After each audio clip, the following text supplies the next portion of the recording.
कहानी की शुरुआत में हम देखते हैं इस शो के मेन हीरो एरन येगर को, जो कि एक डरावना सपना देख रहा था। एरन अपने होम टाउन शिगानशिना में है। शिगानशिना वॉल के बाहर की 4 डिस्ट्रिक्ट्स में से एक, जो लगभग 50 मीटर ऊंची वॉल्स से घिरी हुई है। इन वॉल्स को बनाया गया है टाइटन से बचने के लिए। करीब 100 साल पहले मानवता को एक नया दुश्मन मिला और ये थे जायंट मॉन्स्टर्स, जिन्हें टाइटन्स कहा जाता है। ये टाइटन्स इंसानों को खाने लगे और मानवता को लगभग मिटा ही डाला। और इनसे बचने के लिए इंसानों ने 3 बड़ी बड़ी वॉल्स बनाई। सबसे बाहर की दीवार का नाम मारिया है, बीच की दीवार का नाम वॉल रोज, सबसे अंदर की दीवार का नाम वॉल शीना है और बचे हुए इंसान इन्हीं वॉल्स के अंदर रहते हैं। और इन सभी वॉल्स के बाहर अलग अलग डिस्ट्रिक्ट्स हैं और शिगानशिना डिस्ट्रिक्ट वॉल मारिया के बाहर है, जहां एरन रहता है। एरन को उसकी चाइल्डहुड फ्रेंड मिकासा जगाती है। मिकासा के पेरेंट्स का कुछ लोगों ने मर्डर कर दिया था, तभी से मिकासा एरन की फैमिली के साथ रहती है। दोनों घर के लिए निकल पड़ते हैं। रास्ते में उन्हें हानस मिलता है, जो एक सोल्जर है। एरन हानस से काफी गुस्सा है क्योंकि वो ड्यूटी पर शराब पी रहा था और क्योंकि 100 सालों से कोई भी टाइटन इन वॉल्स को तोड़कर अंदर नहीं आ सका था, तो इन सोल्जर्स को वैसे भी कोई काम नहीं है। इसके बाद स्काउट रेजिमेंट दीवारों के बाहर से आते हैं। अब हमें यहाँ पर मिलिट्री स्ट्रक्चर को समझना होगा। जिसे भी सोल्जर बनना होता है उसे 3 साल तक मिलिट्री ट्रेनिंग एकेडमी ज्वाइन करनी पड़ती है और 3 साल बाद इन्हें चुनाव करना होता है कि इन्हें कौन सी मिलिट्री ब्रांच ज्वाइन करना है। यहाँ पर 3 ब्रांच है। पहली द रॉयल गार्ड, जिनका काम है राजधानी में रहकर राजा को प्रोटेक्ट करना। दूसरी गैरिसन रेजिमेंट, इनका काम है वॉल्स के अंदर शांति बनाए रखना और लोगों को प्रोटेक्ट करना। तीसरी स्काउट्स रेजिमेंट, जिसमें सबसे काबिल और बहादुर सोल्जर्स होते हैं। इनका काम होता है वॉल्स के बाहर जाकर टाइटन्स की जानकारी इकट्ठा करना और जरूरत पड़ने पर उन्हें मारना, क्योंकि ये वाला रेजिमेंट टाइटन से सीधे टक्कर लेता है। सबसे ज्यादा मौत भी इसी ब्रांच में होती है। जब भी ये अपने मिशन से वापस आते हैं तो इनके आधे से ज्यादा मेंबर्स गायब होते हैं या बुरी तरह घायल होते हैं। इस बार भी ऐसा ही हुआ है। 80% सोल्जर वापस ही नहीं आए। लेकिन ये सब देखकर भी एरन बिल्कुल नहीं डरता। वो स्काउट्स को असली हीरो मानता है और बड़ा होकर वो स्काउट रेजिमेंट को ही ज्वाइन करना चाहता है। घर जाने के बाद मिकासा एरन के पेरेंट्स को बता देती है कि वो स्काउट्स ज्वाइन करना चाहता है, लेकिन उसकी मॉम इसके लिए उसे साफ मना कर देती है। वहीं उसके डैड, जो कुछ दिनों के लिए बाहर जा रहे थे, कहते हैं कि वो वापस आकर एरन को घर के बेसमेंट का सीक्रेट बताएंगे। इसके बाद एरन और मिकासा अपने अच्छे दोस्त आर्मिन के पास जाते हैं। आर्मिन कहता है कि वो भी एक दिन वॉल्स के बाहर जाकर दुनिया देखना चाहता है, खासकर वो समुद्र देखना चाहता है। और तीनों डिसाइड करते हैं कि एक दिन वो दीवारों का शहर छोड़ देंगे और समुद्र को एक साथ देखेंगे। और तभी एक धमाका होता है। एक बहुत बड़ा टाइटन, जो कि वॉल्स से बड़ा था, वहां आ चुका था। इसका नाम कोलोसल टाइटन है। ये टाइटन दीवार में एक लात मार के एक बड़ा छेद कर देता है और सैकड़ों टाइटन्स शहर के अंदर आ जाते हैं और चारों तरफ तबाही और मौत का तांडव होने लगता है। एरन और मिकासा भागकर अपने घर जाते हैं, लेकिन तब तक बहुत देर हो चुकी थी। एरन की माँ घर के मलबे में दब चुकी थी। अचानक हानस वहाँ आ जाता है।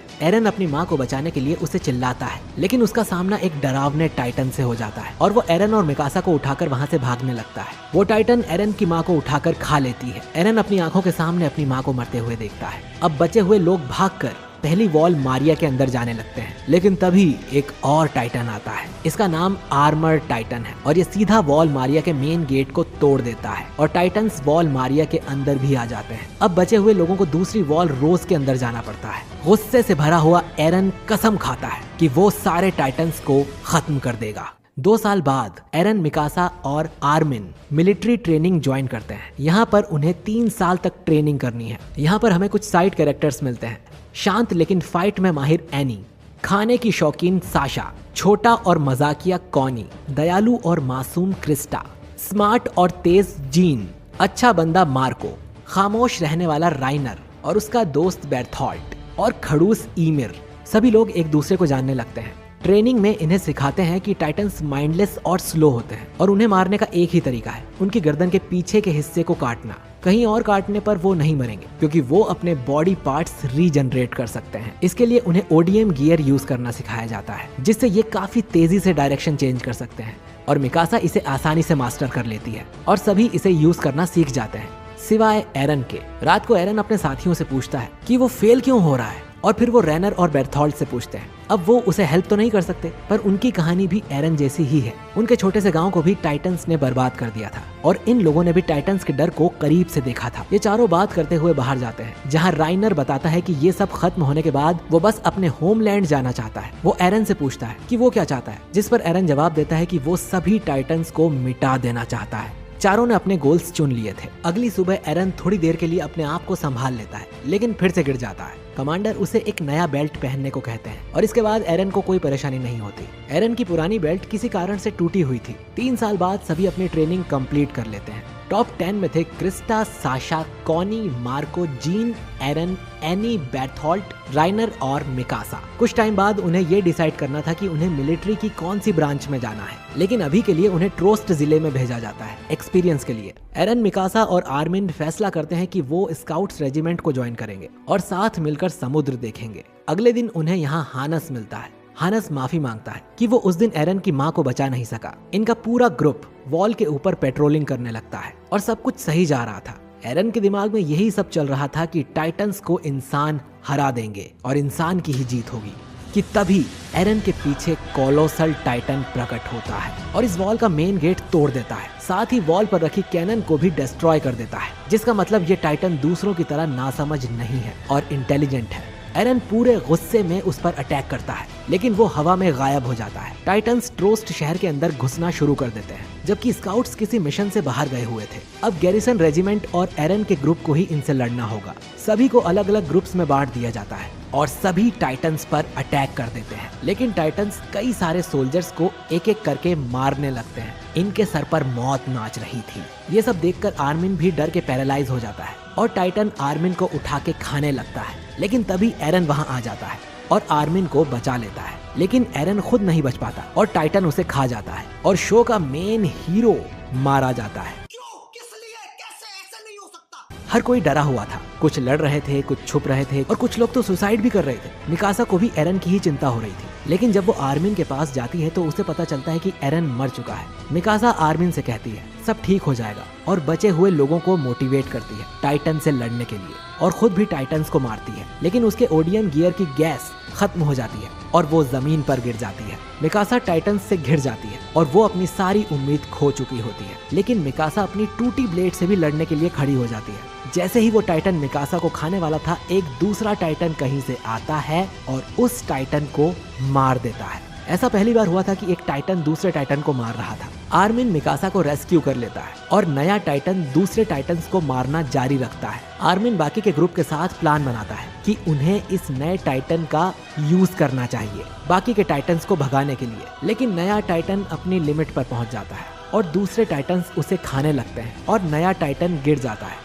सफेद धुएं के बीच हम देखते हैं एरन को, जो जिंदा था और नए टाइटन की गर्दन में था, जिसका मतलब ये था कि ये नया टाइटन कोई और नहीं बल्कि खुद एरन है और उसके हाथ पैर भी जो कट चुके थे वो हील हो जाते हैं। अब ये देख वॉल रोज के अंदर सोल्जर्स एरन, मिकासा और आर्मिन को घेर लेते हैं। सोल्जर्स उसे मॉन्स्टर समझ रहे थे और एरन को मारना चाहते थे। एरन को एक सपना आता है कि उसके फादर ने उसे एक इंजेक्शन लगाया था और उससे समझ आता है कि उसे उस चाबी को यूज करके बेसमेंट के सीक्रेट को जानना होगा और अपनी इस नई पावर को मास्टर करना होगा। गार्ड्स एरन पर कैनन फायर करते हैं, लेकिन एरन अपने हाथ को काटता है और अपनी टाइटन बॉडी का आधा हिस्सा सम्मन कर लेता है और उसे रोक लेता है। अब आर्मिन आगे आता है और सभी गार्ड्स को कन्विंस करता है कि उन्हें एरन को एक चांस देना चाहिए, वो मानवता की आखिरी उम्मीद हो सकता है। मिलिट्री कमांडर पिक्सेस वहां आते हैं और एरन को बचा लेते हैं। इसके बाद वो एरन और आर्मिन के साथ एक प्लान बनाते हैं। एरन फिर से टाइटन बन के एक बड़ा बोल्डर उठा के उस गेट को सील कर सकता है जो कोलोसल टाइटन ने तोड़ा था, जिससे बाकी टाइटन्स अंदर नहीं आ पाएंगे।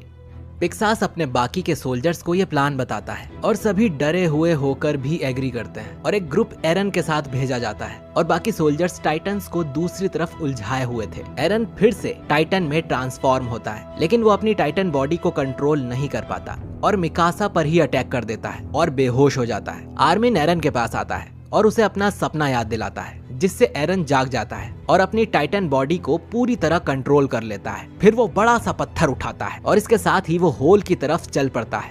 बाकी सोल्जर्स को एहसास होता है कि उन्हें एरन को बाकी टाइटन्स से प्रोटेक्ट करना होगा और उसका रास्ता साफ करना होगा, भले ही ऐसा करने पर उनकी जान ही क्यों न चली जाए। एरन आगे बढ़ता है और उस गेट को सील करने में कामयाब होता है। ये मानवता की टाइटन्स के खिलाफ पहली जीत थी और अंदर के टाइटन्स को स्काउट्स लीजन और कैप्टन लिवाई मार देते हैं, लेकिन 2 टाइटन्स को जिंदा पकड़ा जाता है उन पर रिसर्च करने के लिए। इसके बाद वो मरे हुए लोगों को इकट्ठा करते हैं। अनगिनत लाशों में मार्को भी था, जिसका ओडियम गियर किसी कारण से गायब था। एरन एक जेल के अंदर जागता है। उसके सामने थे स्काउट्स रेजिमेंट के कमांडर आर्विन स्मिथ और साथ में one of the best soldier captain Levi. दोनों उसके टाइटन पावर के बारे में पूछते हैं और ये भी पूछते हैं कि वो किसकी तरफ है, क्योंकि अब उन्हें भी समझ आ रहा था कि कोलोसल टाइटन और आर्मर टाइटन भी एरन की तरह टाइटन शिफ्टर हैं। एरन ये कहता है कि टाइटन पावर का राज उसके घर के बेसमेंट में हो सकता है और वो स्काउट्स रेजिमेंट को ज्वाइन करना चाहता है ताकि सभी टाइटन्स को मार सके। आर्विन एरन पर भरोसा कर उसे स्काउट्स में शामिल कर लेता, लेकिन अभी एरन का कोर्ट में ट्रायल होना था। कुछ दिनों बाद सर्वे कॉर्प्स की लीडर हांजी लीडर माइक के साथ एरन को जेल से निकाल कोर्ट रूम ले जाते हैं। मिलिट्री रैंक्स एरन को मारने को कहते हैं, लेकिन आर्विन कहता है कि वो एरन को यूज कर शिगानशिना डिस्ट्रिक्ट भी वापस ले सकते हैं। इसके बाद कैप्टन लिवाई एरन को बुरी तरह पीट देता है। कुछ मुंह में घुसेड़ा, उसके बाद मेरी बत्ती गुल हो गई और ये कहता है कि एरन ने कुछ भी गलत किया तो उसे तुरंत मार देगा। इससे सहमत होकर एरन को स्काउट्स के हवाले कर दिया जाता है और एरन लिवाई स्क्वाड ज्वाइन करता है, जिसमें इनके अलावा थे ऑल्बो, गंथर, एल्ड और पेट्रा। ये अपने पुराने हेडक्वार्टर्स में जाते हैं। यहाँ हांजी एरन को अपने एक्सपेरिमेंट्स के बारे में बताती है जो उसने उन दोनों टाइटन पे किया था। उन्हें पता चला कि टाइटन्स बिना सनलाइट के रुक जाते हैं और उन्हें जिंदा रहने के लिए सनलाइट के अलावा और कुछ नहीं चाहिए, ना खाना ना पानी। वो इंसानों को तो सिर्फ मजे के लिए खाते हैं। लेकिन कुछ दिनों बाद उन दोनों टाइटन्स को किसी ने मार दिया और अपराधी इन्हीं के बीच छुपा है। इधर बाकी के लोग डिसाइड करते हैं कि उन्हें कौन सी ब्रांच को ज्वाइन करना है। एनी आर्मिन से कहती है कि वो जिंदा रहना चाहती है, इसीलिए वो रॉयल गार्ड चूज करेगी। फैसले का दिन आ चुका था और सिर्फ 21 लोग ही स्काउट्स रेजिमेंट को ज्वाइन करते हैं। डर इनको भी लग रहा था, लेकिन अब पीछे मुड़ने का सवाल भी नहीं था। इसके 1 महीने बाद सभी वॉल रोज के बाहर जाते हैं। इनका मिशन था वॉल मारिया तक पहुंचना और अब ये टाइटन्स के इलाके में थे। ये आर्विन के फॉर्मेशन के हिसाब से अलग अलग टीम में बढ़ जाते। एरन लिवाई के साथ मिडिल में था।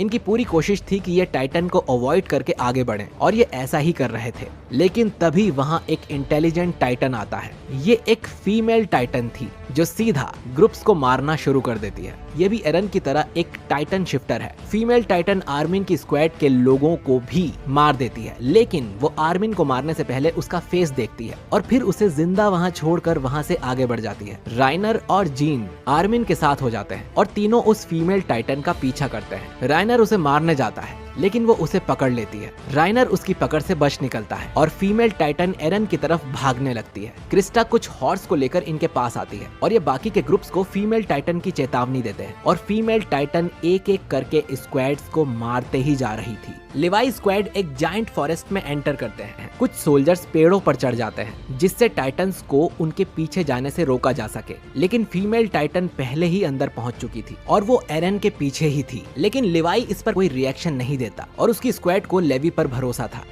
एरन टाइटन में ट्रांसफॉर्म होने को बोलता है। लिवाई कहता है कि फैसला उस पर है, लेकिन बाद में उसे पछतावा ना हो और एरन भी लिवाई पर भरोसा करके आगे बढ़ता है। और जैसे ही फीमेल टाइटन एरन को पकड़ने वाली होती है, एरविन एक सिग्नल देता है। एरविन की स्क्वाड ने इसके लिए जाल बिछाया हुआ था और वो देख सकते हैं कि इस टाइटन के अंदर कौन है। इधर आर्मिन को रियलाइज होता है कि अगर फीमेल टाइटन उन्हीं में से कोई एक है तो कोलोसल और आर्मर टाइटन भी उन्हीं के बीच छुपे होंगे और उन्हें पता करना होगा कि वो कौन है। लिवाई और आर्विन फीमेल टाइटन की गर्दन काटने की कोशिश करते हैं, लेकिन इस टाइटन के पास एक पावर है जिससे कि वो अपने शरीर का कोई भी हिस्सा क्रिस्टल की तरह हार्ड कर सकती है। अचानक वो टाइटन चिल्लाती है और नॉर्मल टाइटन्स उनके पास आकर उसकी बॉडी को खाने लगते हैं और अब सोल्जर्स को पीछे हटने पर मजबूर होना पड़ता है।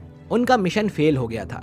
इरविन को रियलाइज होता है कि जो लड़की फीमेल टाइटन की बॉडी में थी वो ओडियम गियर का यूज कर भाग गई होगी। तभी लिवाई स्क्वाड के पीछे वो फीमेल टाइटन फिर से अपीयर होती है और एक एक करके पूरे स्क्वाड मेंबर्स को मार देती है। एरन को रियलाइज होता है कि उसे पहले ही टाइटन बन जाना चाहिए था, लेकिन वो अब टाइटन में ट्रांसफॉर्म होता है और फीमेल टाइटन से फाइट करने लगता है। दोनों हैंड टू हैंड कॉम्बैट में लड़ते हैं, लेकिन फीमेल टाइटन इसमें स्किल्ड थी और एरन उसे छू भी नहीं पा रहा था। साथ ही उसके पास हार्डनिंग पावर भी थी। वो एरन टाइटन को हरा देती है और उसकी गर्दन से एरन को निकालकर अपने मुंह में भर लेती है। लेकिन तभी वहाँ मिकासा और लिवाई आ जाते हैं। दोनों टीम वर्क करके उस फीमेल टाइटन से लड़ते हैं और एरन को बचा लेते हैं, लेकिन फीमेल टाइटन भाग निकलती है। स्काउट रेजिमेंट्स वापस वॉल्स के अंदर आ जाते हैं। इनके ही सारे सोल्जर्स मारे गए थे और अब इरविन को एरन मिलिट्री पुलिस को सौंपना होगा। इधर हम कैपिटल डिस्ट्रिक्ट देखते हैं जहां एनी ने मिलिट्री पुलिस में ज्वाइन किया था और स्काउट्स को कैपिटल तक लाने का काम मिलिट्री पुलिस को दिया जाता है,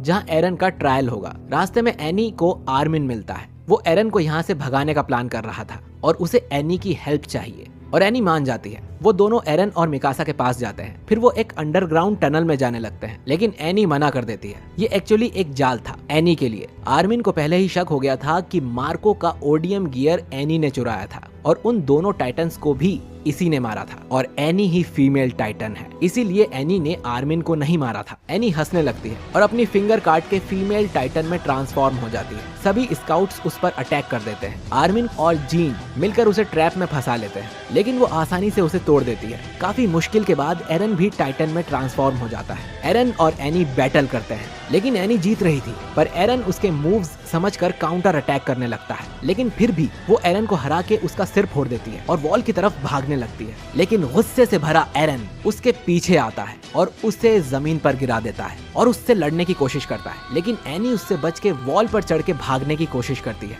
लेकिन मिकासा उसकी उंगली काट देती है और वो गिर जाती है और एरन उसके हाथ पैर चीर देता है। लेकिन इससे पहले वो एनी को बाहर निकाले वो चमकने लगती है और उसके आसपास एक क्रिस्टल बन जाता है। इधर कैप्टन लिवाई एरन को उसकी टाइटन बॉडी से काट कर बाहर निकालता है। हम एनी को एक विशाल क्रिस्टल के अंदर देखते हैं जिसके अंदर एनी बेहोश थी। सबको रियलाइज होता है कि उन्हें एनी से कोई जवाब नहीं मिलेंगे जब तक वो उससे बाहर नहीं निकल जाती। स्काउट्स क्रिस्टल को ले जाते हैं। इधर अरविंद काउंसिल से मिलता है और उन्हें कन्विंस कर लेता है कि एरन उनकी साइड है और उनका सबसे बड़ा हथियार है और बाकी के दो टाइटन्स कोलोसल और आर्मंड जो उनके ही बीच छुपे हुए हैं उन्हें भी वो पकड़ लेगा। अब उनकी बारी है टाइटन्स को मुंह तोड़ जवाब देने की। वहीं इधर स्टोहेस डिस्ट्रिक्ट में जिस वॉल पर एनी चढ़ रही थी वहाँ का एक हिस्सा गिर जाता है और वॉल के अंदर हमें एक कोलोसल टाइटन का फेस दिखता है, जिसका मतलब इन वॉल्स में टाइटन्स को कैद किया हुआ है।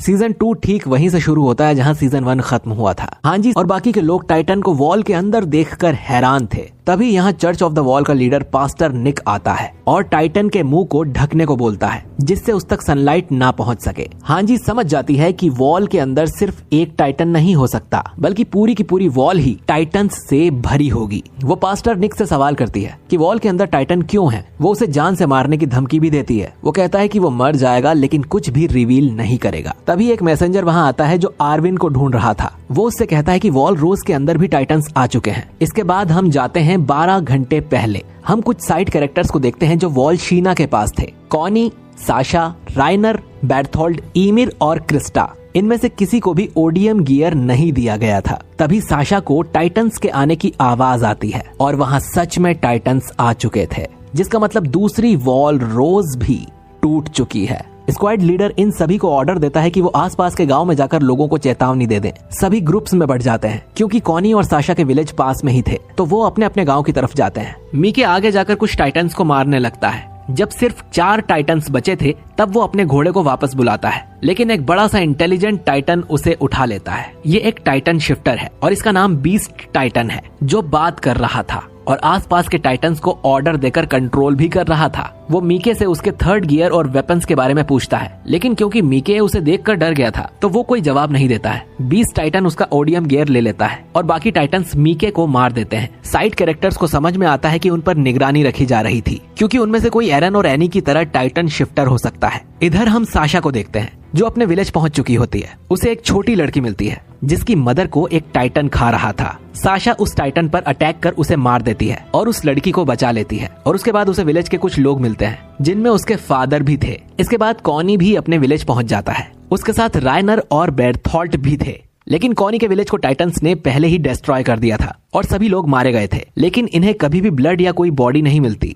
और एक टाइटन अभी भी यहाँ है लेकिन उसके हाथ पैर इतने छोटे हैं कि वो चल भी नहीं सकता। तो फिर एक सवाल यहाँ पर उठता है कि ये टाइटन यहाँ आया कैसे। अब सभी लोग यहाँ से जाने लगते हैं और कॉनी उस टाइटन को वेलकम होम कहते हुए सुनता है। कॉनी को लगता है कि उसे भ्रम हुआ है। अब कॉनी के ग्रुप के लोग वॉल रोज की जांच करने लगते हैं। कुछ घंटों बाद उन्हें सामने से एक और ग्रुप मिलता है। उन्हें भी दीवार में कोई होल नहीं मिला था। अब ये पास वाले पुराने कैसल में रात रुकने जाते हैं और बात करने लगते हैं कि अब अगर वॉल रोज में कोई छेद नहीं है तो ये टाइटन्स अंदर कैसे आ गए। कुछ देर बाद राइनर को ईमिर के बारे में कुछ पता चलता है, लेकिन इसी समय वहाँ टाइटन्स आ चुके थे जो बीस्ट टाइटन के ऑर्डर पर इन पर अटैक कर रहे थे। अजीब बात तो यह है कि अभी रात का समय था और बीस्ट टाइटन खुद एक वॉल पर चढ़कर बैठ जाता है। इधर स्काउट रेजिमेंट भी वॉल रोज के लिए निकल पड़ते हैं। हाजी समझ जाती है कि शायद तीनों वॉल्स टाइटन्स की हार्डनिंग पावर यूज करके बनाई गई होगी, जैसे एनी ने अपने आप को क्रिस्टल में कैद किया है वैसे ही। और अगर एरन भी ये करना सीख ले तो वो वॉल मारिया का होल सील कर सकता है और फिर वो एरन के घर जाकर बेसमेंट का सीक्रेट जान सकता है। एरन को यकीन था कि बेसमेंट में उन्हें अपने सारे जवाब मिल जाएंगे। इधर पास्टर निक से काफी पूछने के बाद कहता है कि वो कुछ भी रिवील नहीं कर सकता क्योंकि सिर्फ रॉयल ब्लड लाइन का कोई वंशज ही वॉल्स की सच्चाई बता सकता है और उसका नाम क्रिस्टा है, जिसने एरन के साथ ही स्काउट्स को ज्वाइन किया था, जो बाकी के लोगों के साथ कैसल में फंसी हुई है। और सभी लोग क्रिस्टा को बचाने के लिए निकल पड़ते हैं। इधर कैसल को टाइटन्स घेर लेते हैं और सभी स्काउट्स उन पर अटैक करते हैं। एक टाइटन कैसल के अंदर आने लगता है जिसे राइनर और बेर्थोल्ट मिलकर रोकते हैं। एक दूसरा टाइटन कॉनी को मारने वाला होता है, लेकिन राइनर कॉनी को धक्का देकर उसे बचा लेता है और टाइटन उसका हाथ काट लेता है। उस टाइटन से छुटकारा पाकर वो डोर लॉक कर देते हैं। क्रिस्टा अपनी स्कर्ट फाड़कर राइनर का हाथ बांध देती है और राइनर उससे शादी करने का मन बना लेता है। कॉनी राइनर को थैंक यू बोलता है। बेर्थोल्ट कहता है कि राइनर हमेशा से ऐसा नहीं था, वो एक वॉरियर हुआ करता था। इधर बाहर सोल्जर्स टाइटन्स से लड़ रहे थे, लेकिन वो उन्हें ज्यादा देर तक नहीं रोक पाएंगे और मारे जाएंगे। बीस्ट टाइटन एक और टाइटन की भीड़ यहाँ भेजता है और सभी सोल्जर्स मारे जाते हैं। बीस्ट टाइटन बोर होकर वहाँ से चला जाता है। क्रिस्टा लड़ना चाहती थी, लेकिन उनके पास कोई हथियार नहीं थे। क्रिस्टा को एक वादा याद आता है जो उसने ईमिर से किया था। यहाँ पर ईमिर एक बड़ा सीक्रेट होल्ड किए हुए है और जिस दिन वो अपना सीक्रेट रिवील करेगी, क्रिस्टा को भी अपना ओरिजिनल नाम रिवील करना होगा। अब क्योंकि उनके पास कोई रास्ता नहीं बचता, जैसे ही सुबह होती है ईमिर एक चाकू लेकर टाइटन्स पर कूद जाती है और अपना हाथ काटकर एक टाइटन में ट्रांसफॉर्म हो जाती है। ईमिर भी एक टाइटन शिफ्टर है। वो टाइटन्स को एक एक करके मारने लगती है। राइनर भी उसे पहचान जाता है। राइनर और बेर्थोल्ट का एक तीसरा दोस्त भी था, मार्सल, जिसे कुछ सालों पहले एक टाइटन ने खा लिया था और वो ईमिर ही थी जिसने उसे खाया था। लड़ने के कुछ देर बाद ईमिर सभी को अपनी पीठ पर चढ़ा लेती है क्योंकि कासल गिरने वाला था। ऐसा करके ईमिर सभी को बचा लेती है, लेकिन कुछ और टाइटन्स आकर ईमिर को खाने लगते हैं। लेकिन तभी वहाँ बाकी के स्काउट्स पहुँच जाते हैं और बाकी के टाइटन्स को मार देते हैं। क्रिस्टा ईमिर को अपना रियल नेम बताती है, जो था हिस्टोरिया रीस, जो कि एक रॉयल फैमिली से है।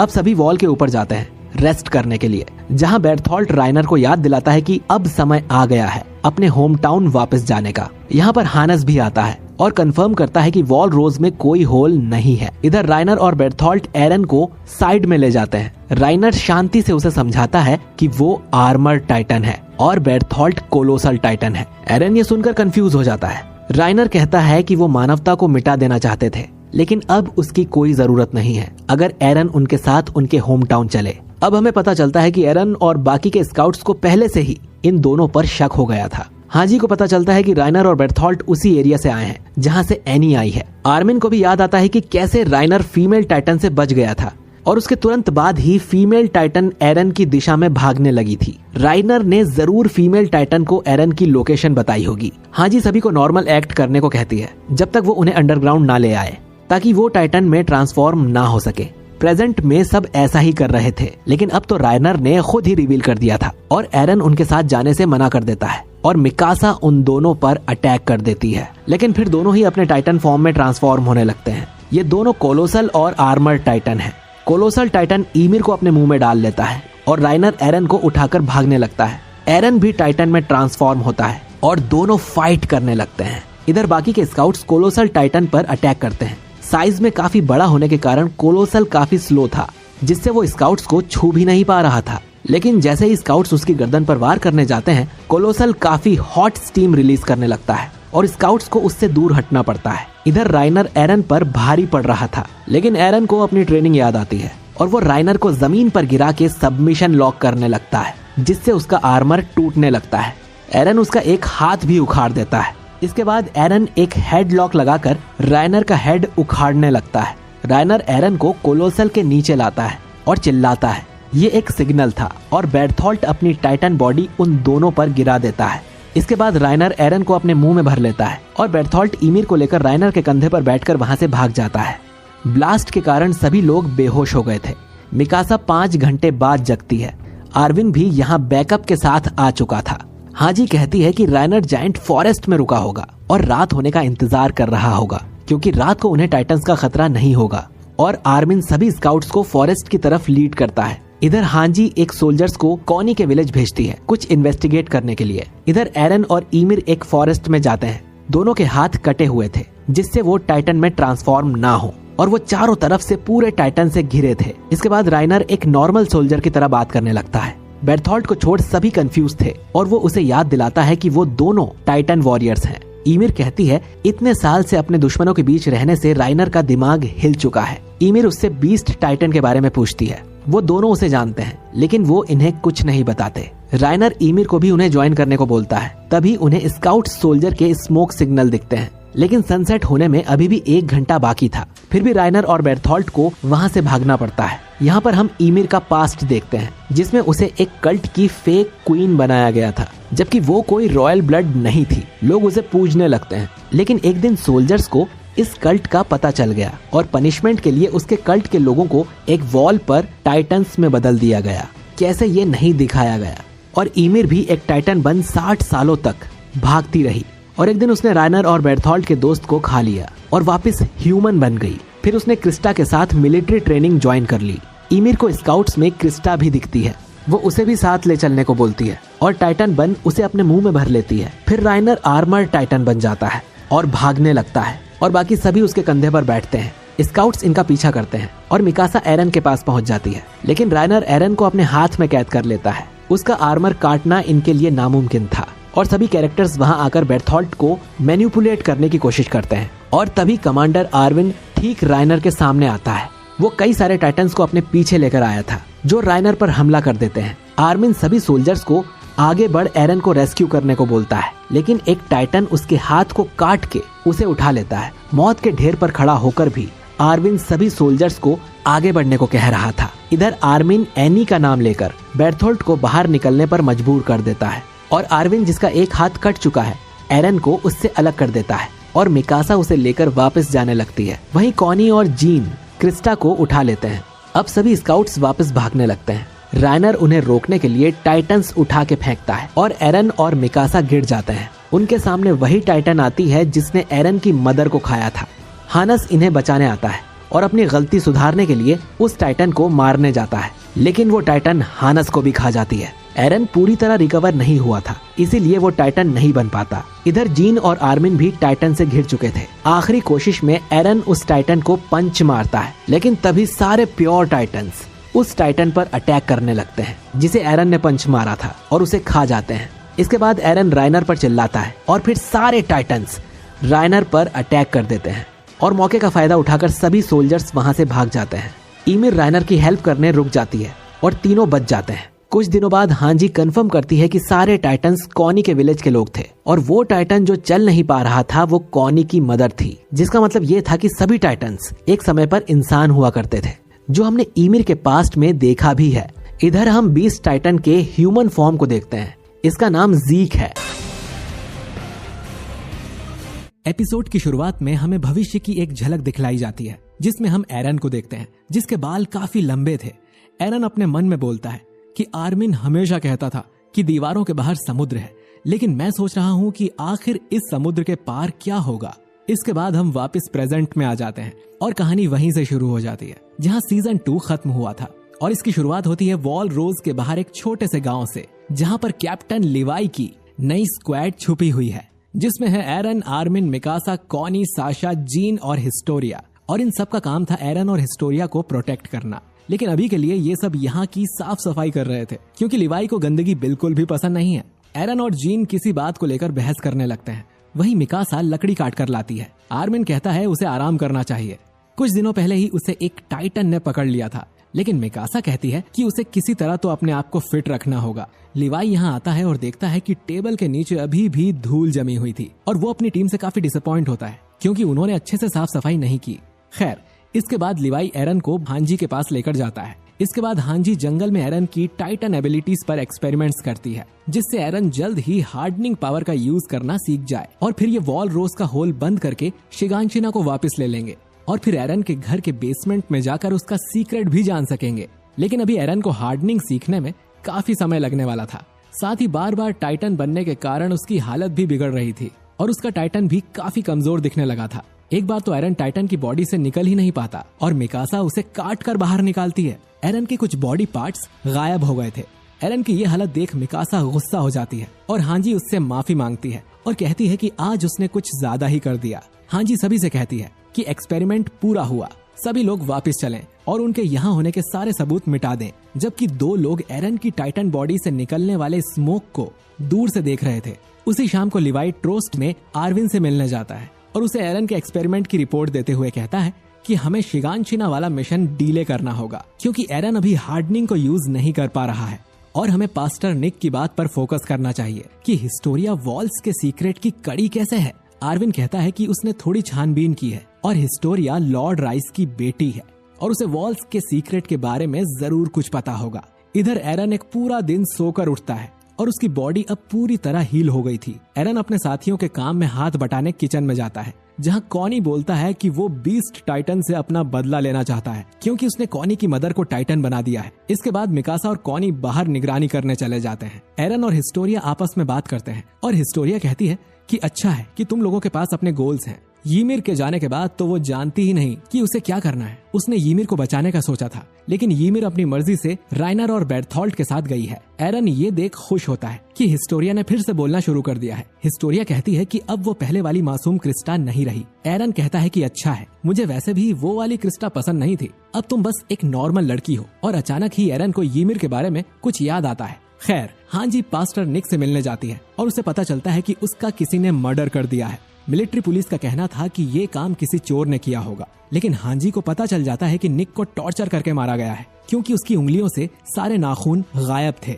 मिलिट्री पुलिस हांजी से कहती है कि तुम लोगों को यहाँ कोई काम नहीं है, पास्टर को किसी चोर ने मारा है, ना कि टाइटन ने। हांजी नोटिस करती है कि निक के मर्डर का इन्वेस्टिगेशन रॉयल गार्ड्स कर रहे थे, जबकि उन्हें तो राजधानी में होना चाहिए था। ये सुन वो गार्ड बहाने बनाने लगता है। हांजी अब किसी बहाने से एक गार्ड का हाथ पकड़ती है और देखती है कि उसकी उंगलियां लाल हो रही थी और वो समझ जाती है कि इन्हीं गार्ड्स ने पहले निक को टॉर्चर किया और फिर उसे मार डाला। हांजी गार्ड से पूछती है कि पास्टर निक तो एक मामूली इंसान था, उसके घर में तो चोरी करने लायक कुछ था भी नहीं। ये सब सुन गार्ड गुस्सा हो जाता है और उन दोनों को वहाँ से जाने को बोलता है। हांजी उनसे कहती है कि अगर वो निक के कातिल को पकड़े तो उसे ये मैसेज जरूर दे कि जैसा टॉर्चर उसने उसके दोस्त को किया है, उससे कहीं ज्यादा वो उसे तड़पा तड़पा कर मारेगी। हांजी ये इनडायरेक्टली उस गार्ड से ही कह रही थी। हांजी ये सब अपनी पूरी स्क्वाड को बताती है और लिवाई को लग रहा था कि गवर्नमेंट नहीं चाहती कि उन्हें वॉल्स के सीक्रेट के बारे में पता चले। पास्टर निक ने हमें हिस्टोरिया की इन्फॉर्मेशन दी थी, इसीलिए गवर्नमेंट ने उसे मरवा दिया और इससे अब सर्वे कॉप्स भी खतरे में है। लिवाई पूछता है कि पास्टर निक की कितनी उंगलियों से नाखून गायब थे।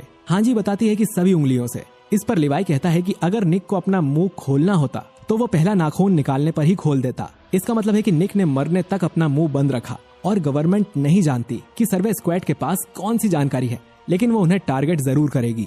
निफा तभी लिवाई को कमांडर आर्विन का एक मैसेज लाकर देती है और उन्हें पता चलता है कि कमांडर आर्विन को मिलिट्री पुलिस ने अरेस्ट कर लिया है। लिवाई सभी को ऑर्डर देता है कि वो यह जगह तुरंत छोड़ दे, जैसे वो यहाँ कभी थे ही नहीं। और इसके कुछ देर बाद ही मिलिट्री पुलिस उस जगह पर रेड मारती है, लेकिन लिवाई और हांजी स्क्वाड पहले ही वहाँ से भाग चुकी थी। लिवाई कहता है कि गवर्नमेंट ने सभी स्काउट एक्टिविटीज पर रोक लगा दी है और उनका ऑर्डर है कि वो एरन और हिस्टोरिया को गवर्नमेंट के हवाले कर दे। हमें पता करना होगा कि उन्हें ये दोनों क्यों चाहिए और इसके पीछे कौन है, और इसके लिए उन्हें ट्रोस्ट जिले में जाना होगा। वहाँ भीड़ में छुपना ज्यादा आसान होगा और अगर कुछ गलत होता है तो वो सिटी में अपने ओडियम गियर का यूज और भी बेहतर ढंग से कर पाएंगे। हांजी मॉबलिट के साथ आर्विन के बारे में पता लगाने जाती है और अपनी स्क्वाड के बाकी लोगों को लिवाई के साथ छोड़ जाती है। हांजी के जाने से पहले एरन उसे एक लेटर देता है। इसमें एरन ने वो सभी बातें लिखी थी जो कि ईमिर और बेर्थोल्ट कर रहे थे जब उन्होंने एरन को किडनैप किया था। इसके बाद लिवाई स्क्वाड ट्रोस्ट जिले में जाती है और एरन और हिस्टोरिया के प्रोटेक्शन के लिए जीन और आर्मिन एरन और हिस्टोरिया होने का नाटक कर रहे थे। वो देखते हैं कि राजा फ्रिट्स अपने खजाने से राशन लोगों में बंटवा रहा है ताकि इससे लोग राजा के कंट्रोल में रहें। और फिर वही होता है जिसका डर था। एक घोड़ा गाड़ी तेजी से इनके पास आती है और जीन और आर्मिन को एरन और हिस्टोरिया समझकर किडनैप कर लिया जाता है, जबकि असली एरन हिस्टोरिया एक दूसरी वैगन में थे। लिवाई और मिकासा इन किडनैपर्स का पीछा कर इनका ठिकाना देख लेते हैं और किडनैपर आर्मिन को लड़की समझ के मोलेस्ट कर रहा था। मिकासा ये सब विंडो से देखती है और लिवाई से जाकर कहती है कि उन्हें जल्द ही कुछ करना होगा। लिवाई कहता है कि वो असली एरन और हिस्टोरिया की निगरानी करने जा रहा है और इन किडनैपर्स को वो अकेली संभाल सकती है। इन किडनैपर्स को मिलिट्री पुलिस ने ही हायर किया था। खैर, मिकासा अपने दोस्तों के साथ आसानी से सभी किडनैपर्स को पीट कर बंदी बना लेती है और वो आर्मिन और जीन को आजाद कर लेते हैं। इधर लिवाई अपनी साथी निफा के साथ एरन के ट्रांसपोर्ट पर नजर रखे हुए था, लेकिन ये बात लिवाई को अजीब लगती है कि रॉयल गार्ड ऐसे नौसिखियों को इतने बड़े काम के लिए हायर क्यों करेगी।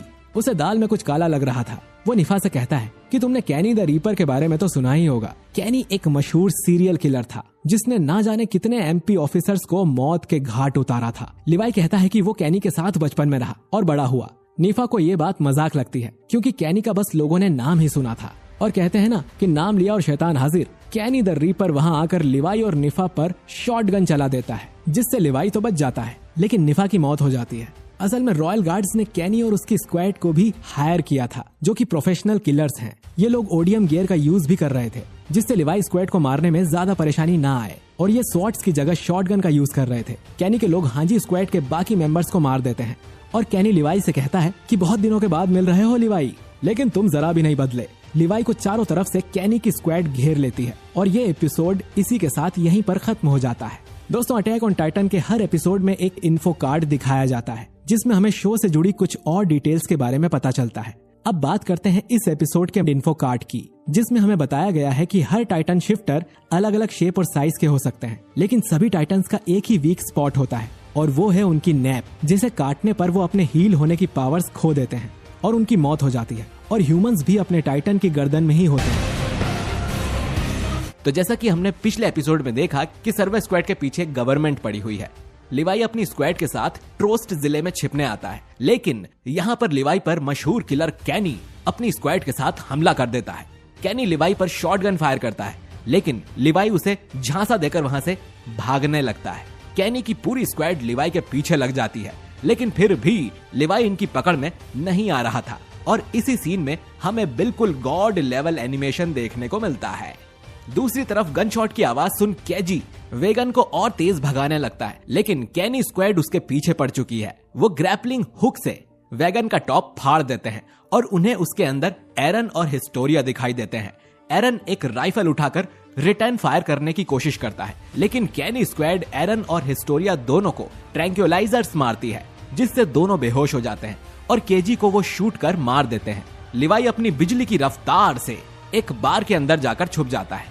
कैनी भी उसके पीछे यहाँ आता है। लिवाई उससे पूछता है कि तुम तो मिलिट्री पुलिस को मारा करते थे और अब तुम भी उन्हीं में शामिल हो गए।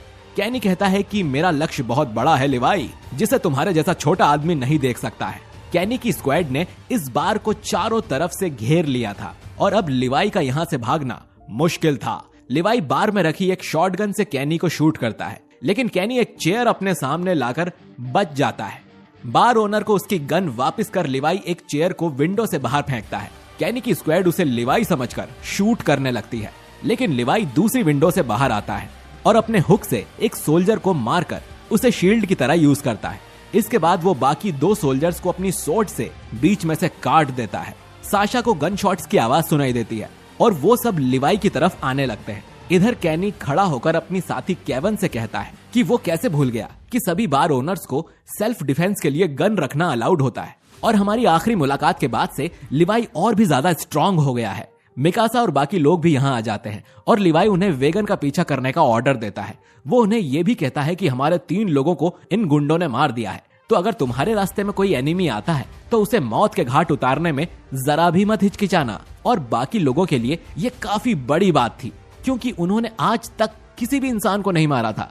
आर्मिन और जीन वेगन पर जाते हैं, लेकिन जीन उसकी ड्राइवर को मारने की हिम्मत नहीं कर पाता, लेकिन उस ड्राइवर ने जीन को मार ही डाला था अगर ऐन वक्त पर आर्मिन ने उसे ना मारा होता। लेकिन कैनी स्क्वाड के और भी मेंबर्स इन पर अटैक करते हैं और कैनी स्क्वाड लिवाई पर भारी पड़ जाती है और वो एरन और हिस्टोरिया को लेकर भाग निकलते हैं। दूसरी तरफ राजधानी में राजा और उसके मिनिस्टर डिस्कस कर रहे होते हैं कि उन्हें एरन और हिस्टोरिया के साथ क्या करना चाहिए। तभी उन्हें खबर मिलती है कि रोड राइज ने एरन और हिस्टोरिया को पकड़ लिया है, तो उन्हें अब चिंता करने की जरूरत नहीं है। इधर मिलिट्री बैरक्स में हम आर्विन को देखते हैं, जिससे हांजी और मॉबलिट मिलने आते हैं। वो उसे खबर देते हैं कि एरन और हिस्टोरिया को किडनैप कर लिया गया है, और एरन ने जो नोट हांजी को दिया था उसे पढ़कर हांजी और डर गई थी, क्योंकि अगर उन्होंने देर की तो एरन को खो दिया जाएगा। दूसरी तरफ आर्मिन को बुरा लग रहा था कि उसने एक इंसान को मारा, और अब इससे वो खुद भी एक बुरा इंसान बन गया है। वो मिकासा से पूछता है कि उसने जब पहली बार किसी इंसान को मारा था तो उसे कैसा फील हुआ था, जिस पर मिकासा कुछ नहीं बोलती और शांत ही रहती है। और हम जानते ही हैं कि एरन और मिकासा उस समय कितने छोटे थे जब उन्होंने उन लुटेरों को मारा था। कुछ देर बाद आर्मिन फिर से यही कहता है कि जिस लड़की को उसने मारा उसकी भी कोई फैमिली होगी। लिवाई आर्मिन को समझाता है कि जो हुआ अच्छा हुआ, अगर तुमने उस लड़की को नहीं मारा होता तो आज जीन उनके बीच नहीं बैठा होता। किसी को नहीं पता कि क्या अच्छा है और क्या बुरा, हम बस जिंदा रहने की कोशिश कर रहे हैं। इसके बाद लिवाई और मिकासा उन किडनैपर्स से बात करने जाते हैं। इनके लीडर का नाम डीमो रीव्स है और ये एक मर्चेंट है। डीमो कहता है कि उसे कुछ नहीं पता, लेकिन वो कुछ रॉयल गार्ड्स को जानता है जिन्हें एरन और हिस्टोरिया की लोकेशन पता होगी। लिवाई डीमो से कहता है कि वो उनसे हाथ मिला ले और उनकी मदद करे, और डीमो मान जाता है। इसके बाद डीमो 2 रॉयल गार्ड्स जिनके नाम राल्फ और सैनस हैं, उन्हें किसी बहाने से लिवाई की बताई जगह पर ले आता है जहां लिवाई स्क्वाड ने जाल बिछाया हुआ था। लिवाई स्क्वाड उन दोनों रॉयल गार्ड्स को नॉकआउट कर बंदी बना लेती है। इसके बाद लिवाई और हांजी सानस को बहुत टॉर्चर करते हैं, लेकिन वो उन्हें कोई जानकारी नहीं देता। वो कहता है कि वो उसे मार भी दे तो भी वो कुछ नहीं बोलेगा, क्योंकि वो अपने राजा के लिए वफादार है। इसके बाद लिवाई और हांजी एक नाटक करते हैं कि दूसरे ऑफिसर राल्फ ने सब कुछ बता दिया है। ये सुन सानस को बहुत बुरा लगता है, और अगले दिन जब लिवाई और हांजी उसे फिर से टॉर्चर करने आते हैं तो वो सब कुछ उगल देता है। वो बताता है कि रोड राइज ही असली रॉयल ब्लड है, और इस समय जो राजगद्दी पर बैठा है वो एक ढोंगी राजा है। हांजी सभी स्काउट्स को बताती है कि हिस्टोरिया रोड राइज की बेटी है और राजगद्दी की असली वारिस है, और एरन और हिस्टोरिया वहीं होंगे जहां पर रोड राइज है। उसी रात को कैनी डीमो का गला काटकर उसे मार देता है, क्योंकि उसने लिवाई का साथ दिया था। और यह नजारा डीमो का बेटा फिगल कोने में छिपकर देख रहा था। कैनी के साथ ही उससे पूछती है कि अब वो लिवाई को कैसे ढूंढेंगे, जिस पर कैनी कहता है कि अगर वो कुछ नहीं भी करेंगे तो भी लिवाई उन्हें मिल ही जाएगा। वो लिवाई को अच्छी तरह से जानता है, क्योंकि उसने लिवाई को पाला है। एक अननोन लोकेशन पर हम रोड राइज को देखते हैं, जो अपनी बेटी हिस्टोरिया को गले लगाता है और उससे माफी भी मांगता है। वहीं एरन बेहोशी की हालत में एक कोने में बंधा पड़ा हुआ था।